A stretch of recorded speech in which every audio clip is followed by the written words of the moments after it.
Commissioner police Anjani Kumar ने Afzalgunj police station के हदूद में नीतू सीतम प्रोग्राम के तहत 60 सीसीटीवी कैमरों का अफ्ताह किया। उन्होंने शहरियों से अपील की कि वो अपने अपने घरों और मोहल्लों में सीसीटीवी कैमरे नस्ब करें। इस तरह जराइम पर काबू पाने में पुलिस की मदद हो सकती है। उन्होंने कहा कि एक कैमरा 100 पुलिस वालों के मुमासिल होता है।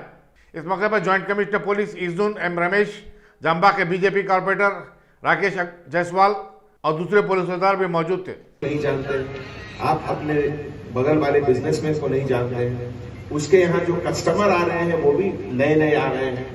इसीलिए आपको और हमको अब वक्त नहीं है कि एक दूसरे पर निगाह रखें, समय नहीं है किसी के पास। तो इंडस्ट्रियलाइजेशन मशीन्स का सबसे बड़ा एडवांटेज यही है कि जो रूटीन वर्क है वो सब मशीन को दीजिए करने के लिए। उसमें अगर आप अपना वक्त जाहिर कर रहे हैं तो ये वक्त की बर्बादी है।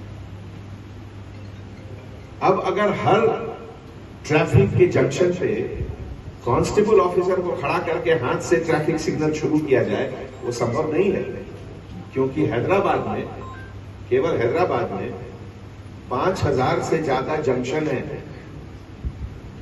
तो 5000 से ज्यादा जंक्शन अगर है तो 3 शिफ्ट अगर होता है ड्यूटी का, तो 15,000 ऑफिसर केवल उसी में लग जाएंगे। ये संभव है क्या? फिर उनका सैलरी कहां से आएगा? वही इनकम टैक्स जो आप लोग जमा करते हैं उसी से। तो इसीलिए आज के एज में सीसीटीवी कैमरा के अलावा और इससे सस्ता कोई ऑप्शन ही नहीं है। सबसे सस्ता ऑप्शन है टेक्नोलॉजी के तरफ से 2 नई चीज तेलंगाना स्टेट बनने के बाद से शुरू हुई। एक कहते हैं